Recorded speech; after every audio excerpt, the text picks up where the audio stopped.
Welcome to Behind the Black Curtain, an inspiring podcast that follows the story of Nikki Rowland's incredible journey. Join Nikki as she inspires other single women and single moms to be courageous and continue to persevere through their own life journey. Together, we will learn from Nikki's success and struggles as we create a tribe of women committed to finding freedom from their past, purpose in their present, and unlocking the potential for the future. Welcome to Behind the Black Curtain. Hey babes, welcome back to another episode of Behind the Black Curtain. I am your host, Nikki Rowland, and today I want to share my story with you guys of how I was able to move out of the hood into a suburban area, or basically start living a suburban life. And I decided to share this story today based off of a comment that I received on my YouTube channel where I spoke about this topic maybe a couple years back. But someone just recently watched the video, and this young lady left a message basically telling me how my story inspired her. And she started talking about how she's been trying to better herself. She's gone back to school, gotten a degree. She has a good job.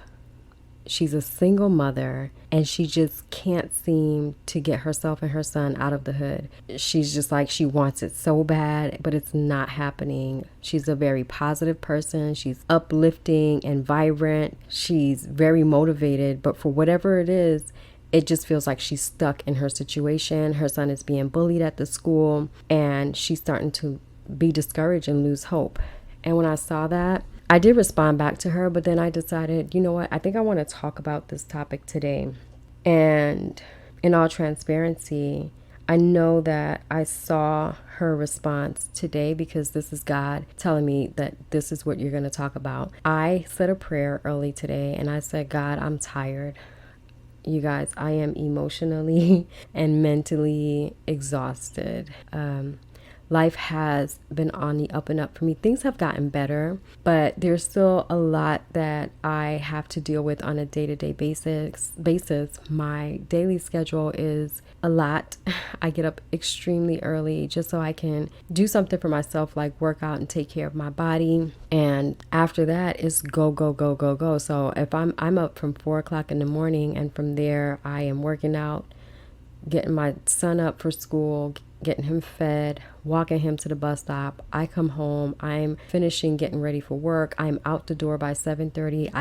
I do an hour drive every day to get to work. I get to work at 8:30, and I don't leave that office until 6:30. From 6:30 to 7:30, I am driving back home. And you know, if my little one has homework or anything like that, I have to help him with it. And even besides that, even if he doesn't have homework, I want to spend time with my kids when I get home and see how their day is going and have conversations with them. But you know, knowing that I have to get up so early to start the next day, I'm trying to be in bed by 10. So imagine from 7:30 to 10, I'm trying to spend time with the kids, shower, eat, and get into bed. I'm exhausted. And I say all that to say that I started telling God, like, I don't know, like, what is it exactly do you want me to do right now? Like, do you want me to continue doing this podcast? Because I told you guys from the beginning, the only reason I started this was because God told me to start it. I'm not a person that is just willing to just share all my life story and my business with random people. But I was led to share it because somebody is benefiting from these stories and these lessons that I'm learning. But I told God, I said, I'm tired and I don't even know what to talk about on this next episode. So if you want me to keep this going, I need you to give me a message. And it's late in the evening, and I typically don't record this late, but it's funny how God works. I had picked up my phone and I saw that I had a response. I had a comment from an old YouTube video. And this comment was left 2 days ago, y'all. Like, how am I just now seeing it today, right? Things like that to me is not a coincidence. But when I read her response to my story, it broke my heart. For one, I feel her pain. I know exactly what it feels like to be wanting something so bad for yourself and your kids. You're wanting so bad to help them to experience a better life. You are doing all the things as a mother. You are taking the courses, going to school, getting the better job. And for whatever reason, it is like you are stuck in this negative environment. And it does start to break you. It does start to play with your mind, and it causes you to doubt yourself, and it causes you to then start believing like this better life, this better experience is not for me. It's not for my kids. And so today's message is about that. I'm going to share this story with you guys. I'm going to give you the lesson that I've learned from it, and I'm going to try to keep this short and sweet. And I just pray that whoever needs this at this time, I pray that this podcast gets to you. So, before I had moved to Texas, I lived in South Central LA. I lived in the hood, okay? When I say the hood, I am talking about we hear helicopters over our house pretty much daily. I remember some nights the lights from the helicopter were like flashing in our windows because they were spinning the block, looking for whoever they were looking for. Of course, we were surrounded by gang activity and so on and so forth.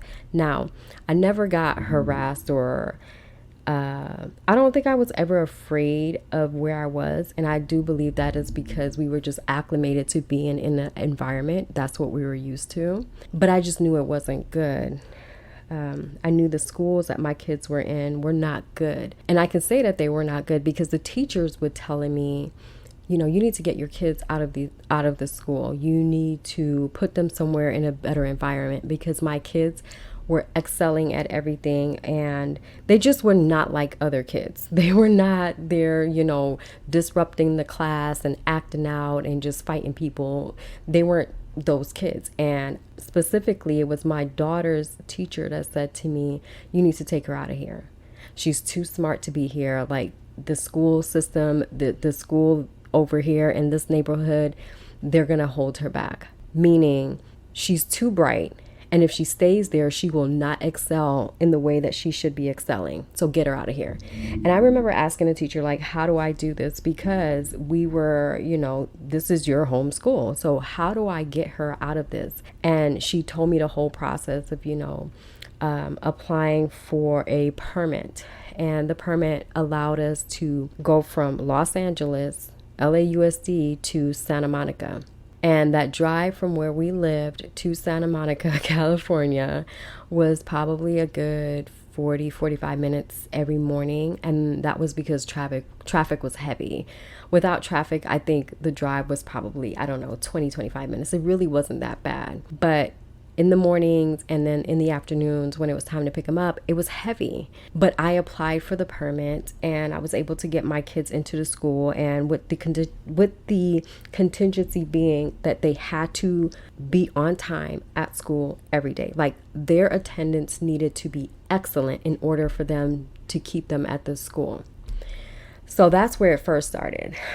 I did all the work that I need to do, all the research I needed to do. I got them into the school in Santa Monica, and I just did what I had to do every morning, and I drove my kids to school and from school. I want to throw in the fact that during this time, I did not have my papers, right?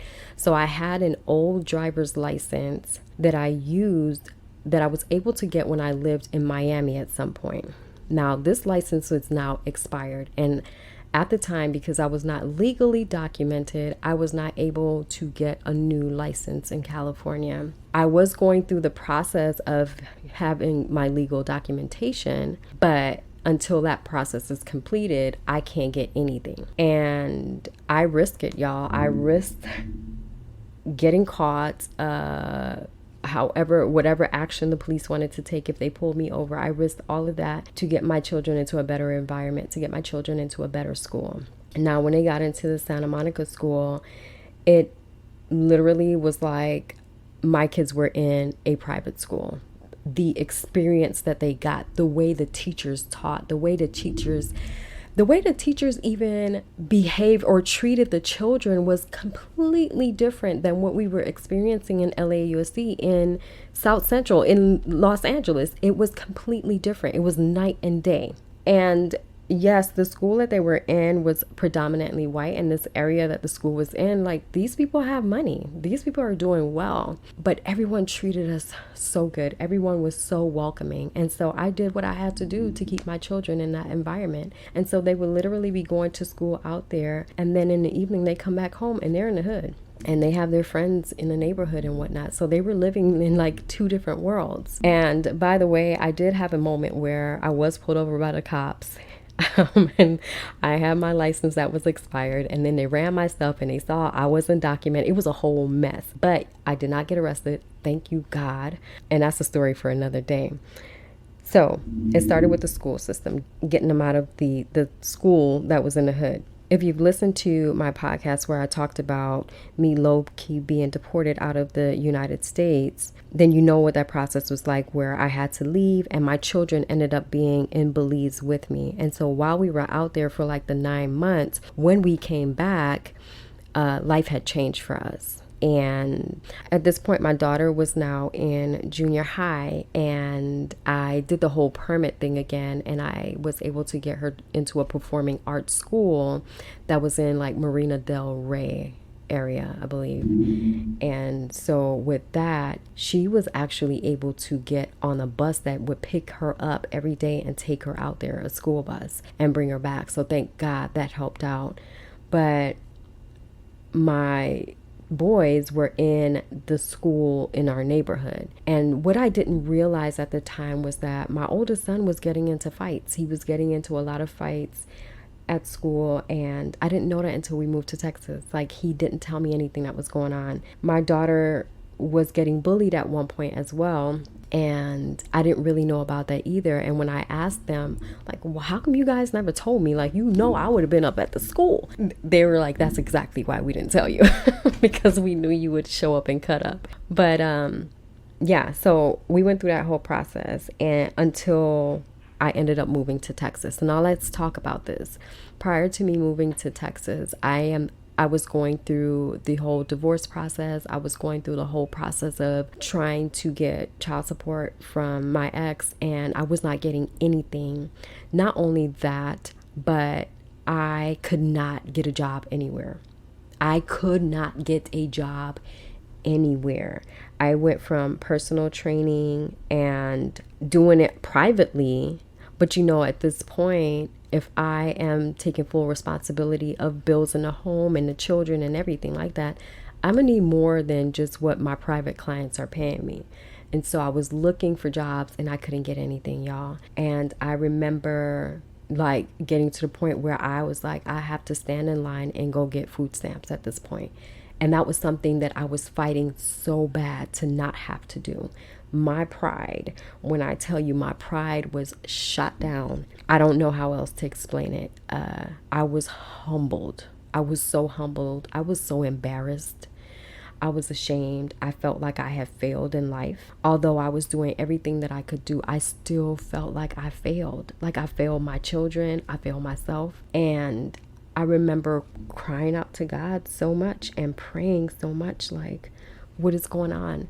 I had journals and journals and journals filled with my thoughts, and it's sad to read them because you get to see how low my mindset was, how low my view of life was at that time, because I was hurting so bad. You know, I went from being married and wanting to try to make this relationship work, although this person had already done things to hurt me severely.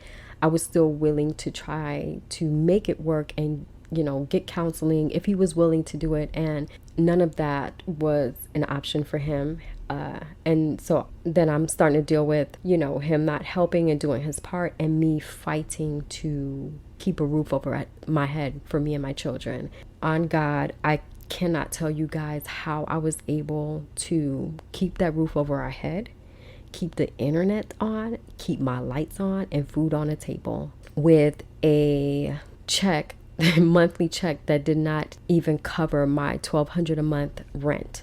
I don't know how I did it. No, I do know. It's all by the grace of God.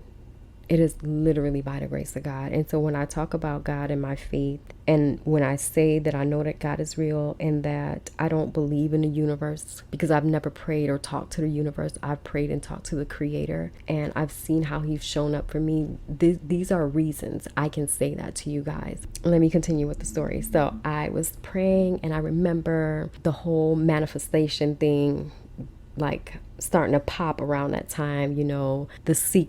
The Secret was out, and I remember like watching the video and getting the books and reading it and trying to implement that along with my belief in God and what the Bible is saying about God. And I just realized like it's going to be one or the other. You're either going to believe that there's a God and that's who you're talking to, or you're going to be talking to the universe.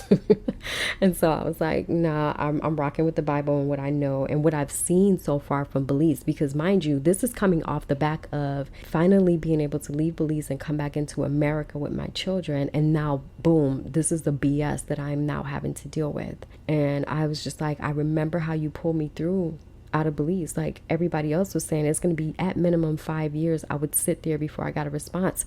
I got a response in 9 months and I was back. So I knew my story was going to be different, and I knew God had my back. However the situation was looking at the time, it did not matter. I knew that God was going to prevail for me.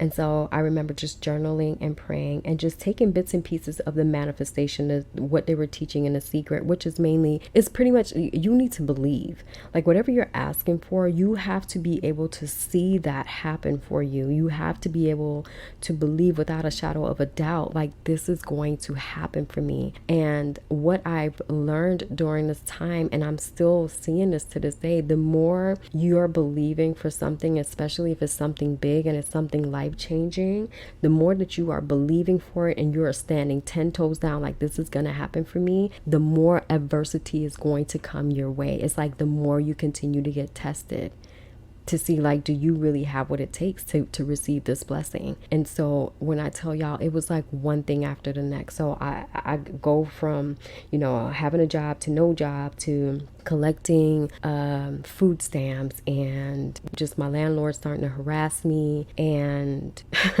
and then being taken to court twice because my ex is now trying to take my kids away from me. Like it was one thing after the next. I had thoughts of just giving up, like just checking out, because I honestly believe that if I just leave, my children will be in a better place. Like my children are suffering because of me, because if I just dip out, if I check out of this world, then I guess they can just stay with their dad. Although I knew that was not the best situation for them, but I felt like at least they wouldn't have to go back and forth from a dad that's basically taking them all over the place and, showing them all these great things, to coming back home to a mom that barely has enough for them. All I have is my love to give them. All I have is my hugs and my comfort to give them. All I have is my listening ear to give them.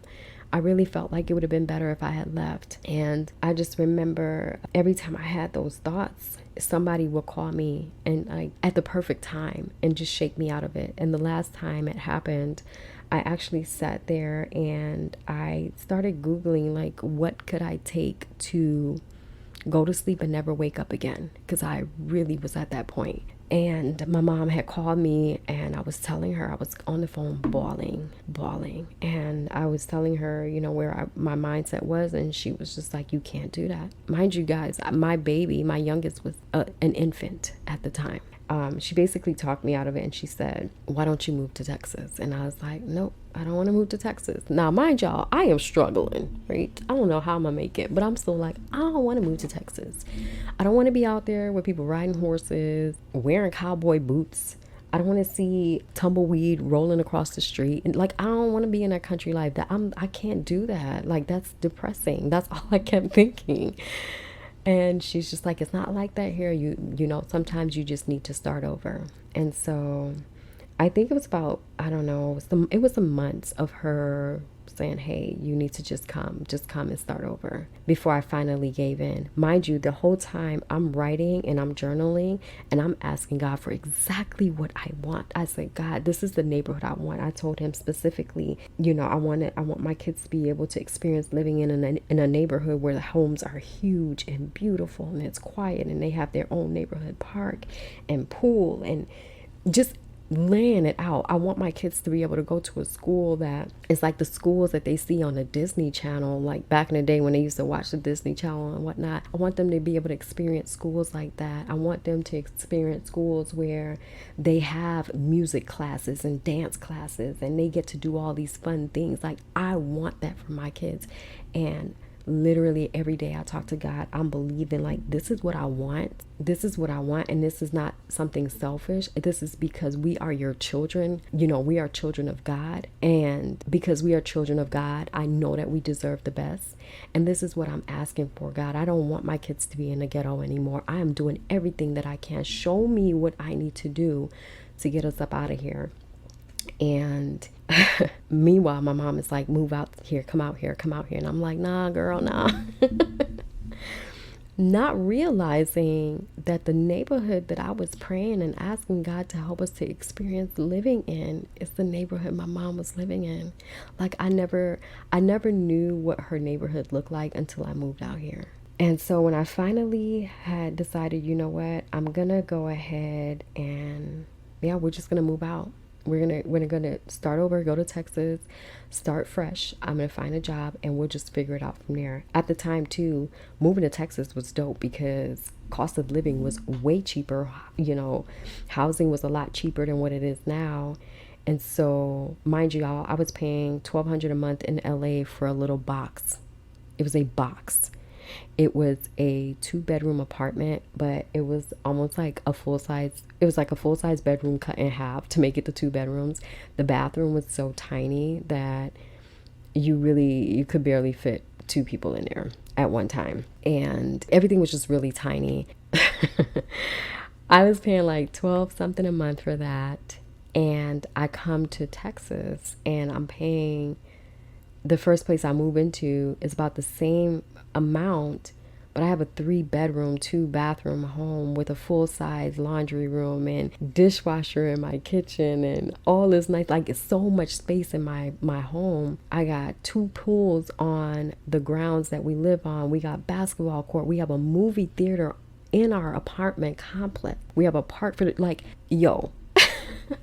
I'm jumping ahead because I'm just like, my thoughts are everywhere when I just realized like how much my life had changed. But let's go back to when I finally moved here. After going through the whole court process and having to fight to be able to leave California with my kids, I get to Texas and I remember one night walking through my mom's neighborhood with my kids. We just went for a walk, and if my voice sounds shaky, y'all, it's because I'm fighting back tears right now. But I remember just walking through the neighborhood and seeing these big, beautiful homes and just like, whoa, wait a minute. This is exactly what I wrote in my journal. Like, this is what I asked for in my journal. And we are literally walking in this right now. It's exactly what I asked to experience for my kids. When I took my daughter to sign her up for, she's now in high school at this point, and I took her to go sign up, I still have the picture of her standing in the middle of that building that we walked into. Nobody else was in there. She stood right there in the middle and she's just looking up because we're looking at this flipping school and it's like one of the schools from the Disney Channel. It's like one of the schools that they like, it looked like a school from the Disney Channel.